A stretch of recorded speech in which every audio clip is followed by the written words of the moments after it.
there are lots of opportunities. Because competition, a healthy competition is a good thing. We can create collaborations out of that. Also going back to what Livio shared, we can stand out in the clutter. Those brands who establish themselves strongly strike an emotional chord and a deeper level of connection with their customers, in our terms, our supervisees, mentees, stakeholders, coaches, are the ones that survive. And being in this business for a very long time, one of the things that I see is that some of us struggle to survive in this business. Because our focus is on the what we offer, rather than why we do what we do, going back to what Livio shared with us.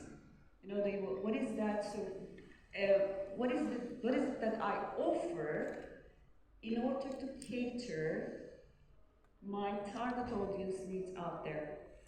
So those brands who manage to establish a strong landmark between themselves and their target audience are the ones create passion, drive passion in their customers, yeah, and at the same time, a love connection. It's more than offering service. So if you are to pause here and just do a quick check-in, what might be the thoughts in the space related to that? And how do you see yourself in establishing that strong landmark about your brand, and knowing that some of us, or most of us, are solopreneurs? Yes, we have the brand that we create, the brand identity and so, but also we are the face of our brand. On a scale of 1 to 10, 10 being highest, where do you see yourself in terms of creating that strong brand presence that is consistently communicated and emotionally connected to your target audience? Any thoughts?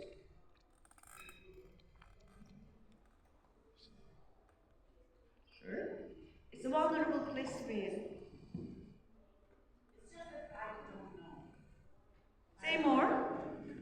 So my self-evaluation, I'm not sure if it is the same. It would be the same if you evaluate my presence, because I feel like, so from my perspective, it's a 6. But from the next person's perspective, it might be more. Sure. Listening to you, thank you, Brian. What comes to my mind is the Johari's window, right? The way how I see myself, whether or not it's seen by the others, and there's consistency, a kind of congruence in between that. So there is an opportunity to pause and reflect on that as well, in a way. So what we are going... Sorry, Arsene, you wanted to say something? No, I go back to the question, and so we feel like you're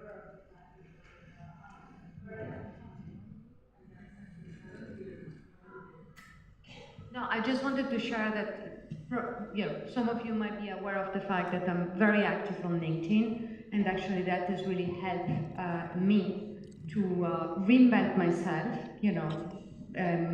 also from a personal brand point of view. And it's very interesting because obviously it has helped as well to scale my business, but I had to overcome a huge fear of judgment, right? Because I have a past, in a different environment, and I do a lot of work as well with my own clients on keeping in mind the impact that we want to create to be able to overcome, that fear of judgment. Because we can be, I'm sure, in this room, we can be very good coaches, very good mentors, but running your own business requires a very different type of skill set. Great point. Thanks for sharing. So actually maybe that's the leeway to the next slide, which is about just choose this slide. Unique selling proposition. Unique selling proposition is also called as the unique value proposition. And those who are familiar with Simon Sinek actually explains this in a different way, like focusing on the why we do what we do, and then moving to how, and then the what. And often, the trap that we may fall into is focusing on the what.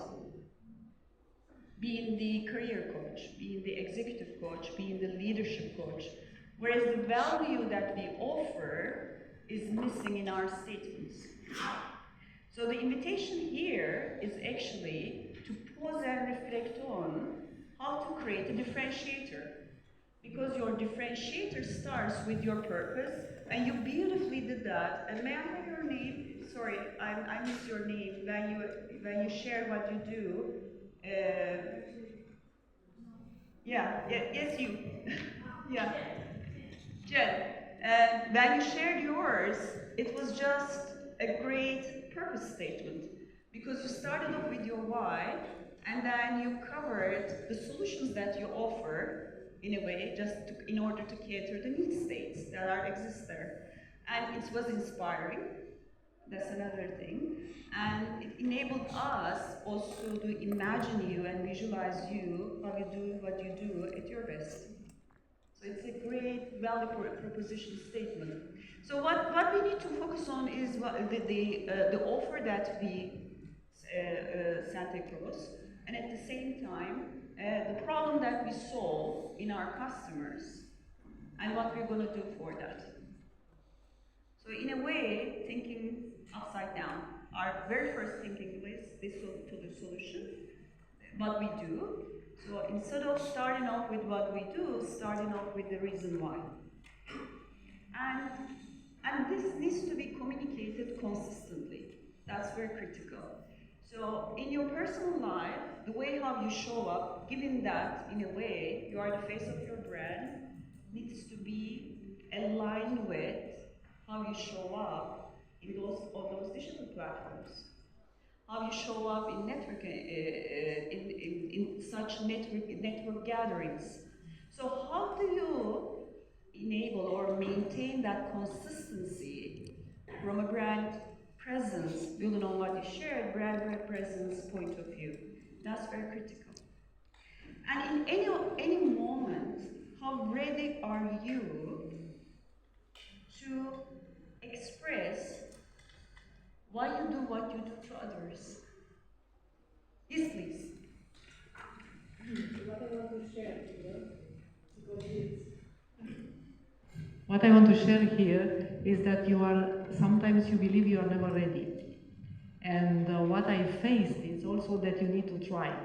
I mean, to take the courage and to start. Because in a while you may refine it and see what is happening, how the people are reacting. How do you feel? Maybe in 1 year or 2 years, you will think different. You add something else to the portfolio. But the important is how you move forward.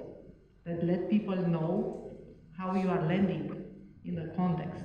And sometimes it may happen that you have a very diverse portfolio.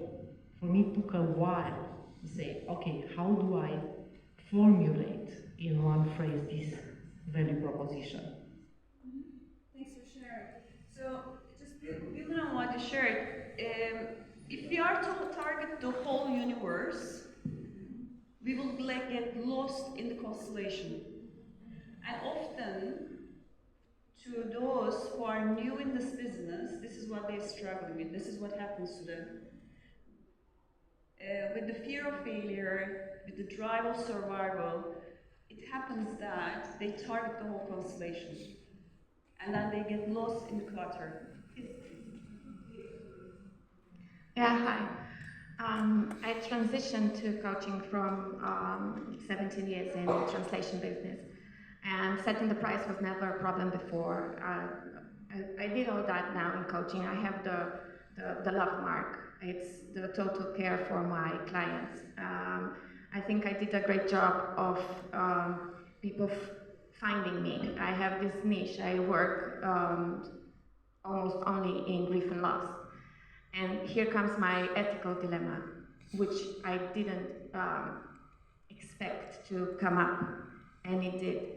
So when it comes to setting the right price,